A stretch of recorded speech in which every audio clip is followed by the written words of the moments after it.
Hey, what's going on, you guys? It's Aces High here, and today I'm bringing you guys a little something different. I would love to continue my Caesar series and my Roman series, but I want to take a break for two reasons. First off, I've just been sick for like the last day and a half, so I wanted something a little something that I didn't have to think about quite as much, but it would also be enjoyable to me. I mean, don't get me wrong, the Roman series is enjoyable, but I when I'm watching those videos, I tend to think a little more. Um, that being said, many of you have been asking me to watch a video on what will happen when Queen Elizabeth II dies. So I figured this is the perfect time. You know, it'll be a fun video, and it's something you guys have been asking for. That being said, if you guys haven't subbed, hit that sub button, ring the bell, help me out, and smack that like button, because, why not? Alright, well, this video is titled This is What's Gonna Happen When the Queen Dies, and it's by the channel The List. I have the original video link down in the description if you guys want to check it out. But that being said, I'm just gonna sit back, shut up, and let's watch this. No one wants to think of the terrible day when Queen Elizabeth dies, but it will sadly happen eventually. So when that time comes, there are a number of traditions that will be followed. Here's what will happen. The teams behind many world leaders, like presidents and members of royal families, have special code words used when referring to those in charge, often for security reasons. There's reportedly a code phrase for planning what happens when the Queen dies, and it sounds a lot like a children's nursery rhyme. When top officials have discussed what to do in the event of Queen Elizabeth's death, the plan has been called London Bridge, according to The Guardian. And this reported plan works out every detail. Are you kidding me? It's like a nursery rhyme. So what if she passes away? I mean, what's the nursery rhyme? London Bridge is falling down. Starting with how people will be told. That After seems receiving ridiculous. the news from the Queen's doctor, the Queen's private secretary, Sir Christopher Gite, will call the Prime Minister, waking them if necessary. Jesus. Dude, I've got a question for you guys, especially British people out there. Boris Johnson, is his hair ever made up? Every time that I've seen the man, his hair is just crazy. And say the words, London Bridge is down. Then the Prime Minister Yeah, will look. presumably Look at it again. That's when it's made up and it's still as messy. help set the operation into action. A huge event like the death of a monarch can, of course, create chaos, so many things will need to happen at once to keep things flowing in a coordinated way. According to The Guardian, after Commonwealth nations, where the Queen is head of state, are informed, news of the Queen's death will go out as a newsflash to the Press Association and the rest of the world's media simultaneously. While that's happening, a footman in mourning clothes will post a black-edged notice to the gates of Buckingham Palace. We saw this after Prince Philip's death in April 2021, and much like with the death of the Duke of Edinburgh, an announcement sharing the news of Queen Elizabeth's death presumably will then be made on the royal family's website, as well as on the family's social media accounts. It's possible that the world might not know that the Queen has died for a little while. What's interesting is the last time that the Queen died, we didn't have all this. You couldn't just post it on Facebook, you couldn't tell the whole world in an instant. It took time back then. Now, basically everybody in the world can find out practically immediately. According to the Daily Beast, if her death were to happen overnight, it would be announced at 8 a.m. the next morning. Following the death of George VI in 1952, BBC was there to break the news, and when the sad day comes and the Queen is gone, it seems the BBC will inform the public again. I've had the BBC on the phone again. The news is breaking everywhere. They can't keep holding. The way it has often happened in the past is that the first news will hit the main TV channels, and all BBC channels will share the BBC One feed, according to The Independent. It's likely that many TV reporters and anchors, especially on the BBC, will all wear black suits and ties. They reportedly keep these outfits with them at all times in case of a sad occasion. This is a really important bit of planning because, in the past, it's gone rather wrong. A BBC anchor received a great deal of backlash for wearing a red tie and a gray suit to announce the Queen Mother's death. It sounds morbid, but covering the death of a monarch is so very important that the media has to rehearse for it, so they are ready in the moment. But I understand that they have to be ready, but you're really gonna knock the guy for wearing a gray suit instead of a black suit? I mean, at the end of the day, he's just the news guy that's announcing it, Those rehearsals can also backfire. In 2015, a BBC journalist was unaware that a rehearsal was happening and posted on social media that the Queen had died. So yes, rehearsing is important, and it's nothing new for news organizations to have pre-written obituaries or prepped stories. But hopefully, everyone will know when it's a rehearsal and when it's the real thing. When a monarch dies, the whole country goes into a national state of mourning. Flags will fly at half-mast across the UK, and workers may be sent home early, according to The Guardian. The UK financial markets will also likely close early that day, which could have ramifications on the economy.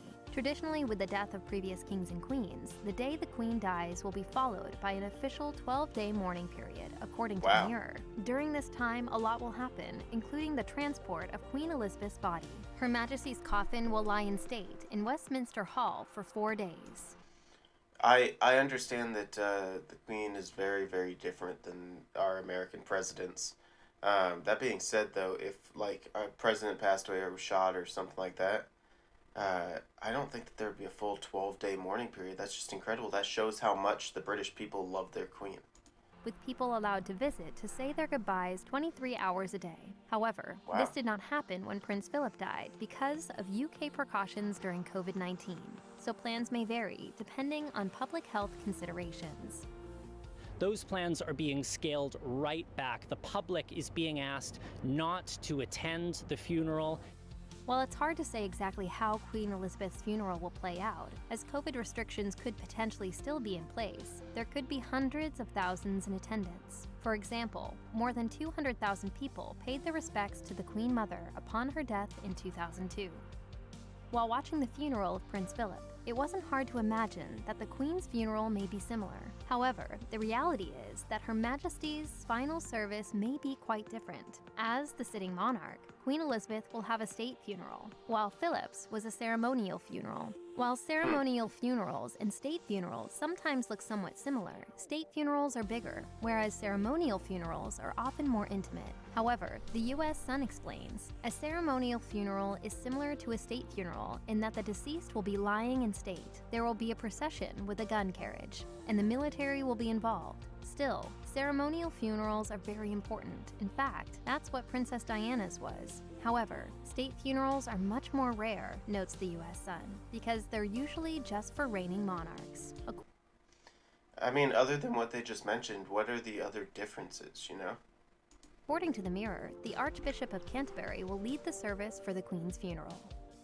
After Queen Elizabeth's funeral, it will be time to lay Her Majesty to rest, and it's believed the most likely spot the Queen will be buried is at St. George's Chapel at Windsor Castle, specifically the King George VI Memorial Chapel. The Queen Mother and King George VI were buried there, as was the Queen's sister, Princess Margaret. However, that's not necessarily where Queen Elizabeth will be buried for certain. The reason? It's believed, according to The Independent, that Prince Philip, who's currently buried in the Royal Vault at St. George's Chapel, will ultimately be buried at Frogmore Gardens, where Queen Victoria and Prince Albert were also buried.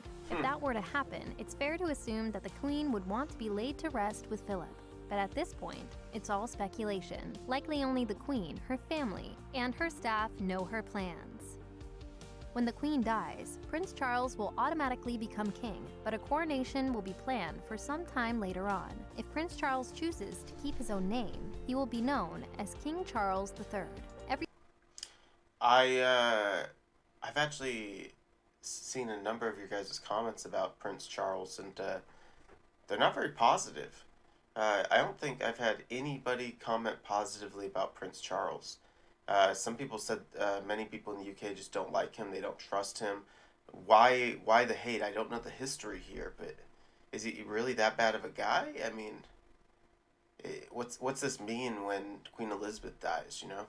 Everything that happens from this point on is very ceremonial. When Charles becomes king, part of the process is that he will need to swear an oath called the Accession Declaration. According to the royal family's website, once he does that, the proclamation will be read at certain locations. Flags that have been at half-mast mid-morning will rise, and there will be a royal gun salute. At that point, Charles is king. The coronation, however, won't happen for months in order to allow time for a mourning period and to prepare for the ceremony, according to Town & Country. Notably, there was a 16-month gap between the death of King George VI and the Queen's coronation in 1953. Since his birth, there was never any doubt that, barring his own abdication or death, Charles would be made a king upon the death of his mother. The Prince of Wales is the Queen's eldest child, meaning, from birth, it was his responsibility to be next in line for the throne. The same can be said for Prince William and his son Prince George. The firstborn of the firstborn will always be next in the line of succession. I have no idea when that's going to be, and I certainly don't lie awake waiting or hoping for it, because it sadly means that my family have moved on, and I don't want that. It is thought that Prince Charles and his wife, Camilla, will move out of Clarence House, where they currently live, and into Buckingham Palace when Charles becomes king, according to the Daily Star. However, there's a chance that won't happen. Sources told the Sunday Times that Charles may not want to use Buckingham Palace as a royal residence, and may... Isn't that just kind of a slap in the face? As king or queen, shouldn't you use Buckingham Palace? I mean, how does, again, for my British viewers out there, does that make a difference if he became king and said, no, I'm not staying there? I mean, I feel like I'd be almost offended if we elected somebody president and they said, I'm not staying in the White House. You know? Instead, just treat it as his office. Additionally, some believe that Charles will choose a new name, maybe Philip after his father, because King Charles I and King Charles II were associated with the English Civil Wars, and that's bad mojo. But according to the Constitution Unit at UCL, there are a few ways this can go. As they put it, instead of becoming King Charles, he might choose to become King George VII, or King Philip, or King Arthur. Ever since Queen Elizabeth took the throne, the anthem has been, God Save the Queen. But that's going to change once Prince Charles takes the throne, and the country returns to an anthem that has actually been used a lot more. Historically, God Save the King, which dates back to 1745 in London, will be the new anthem, as there will once again be a king on the throne instead of a queen. But there won't be a whole lot of new memorizing of the anthem. The current anthem is very similar to the original one. It just replaces queen for king. Another change will be that Charles' face will be on money and stamps. Eerily, according to Express, it's rumored that Prince Charles has already posed for the portraits that will be used on the new money and stamps when the time comes. However, the money and stamps currently in circulation will not immediately become worthless. They may even be considered by some to be collector's items. According to My London, that money will be gradually phased out as more of the new currency is created and used more widely. Check out one of our newest videos right here. Alright, you guys, let's have a chat about that. Oh, what is that? Why Buckingham Palace will no longer be the Queen's home? What do you mean? That just seems like clickbait. Anyway, it's interesting. They have every little part of it planned out. I still can't believe that the code word is what London Bridge has fallen. It almost seems like a joke, you know? And then I go back to the old Charles thing. A lot of my comments were not very positive about Prince Charles. And then I go back to the whole, if he doesn't want to stay in Buckingham Palace, is that, I mean, I can only relate it to a president not wanting to stay in the White House. And I'd feel mildly irritated, you know? I don't know. Anyway, hope you guys enjoyed it. Let me know what else you want to watch about the Queen, because I'm really enjoying learning about the royal family, and it's a lot of fun. But starting tomorrow, we're going to hop back into our Roman series. Till next time, this is Ace Asai, and I'm out.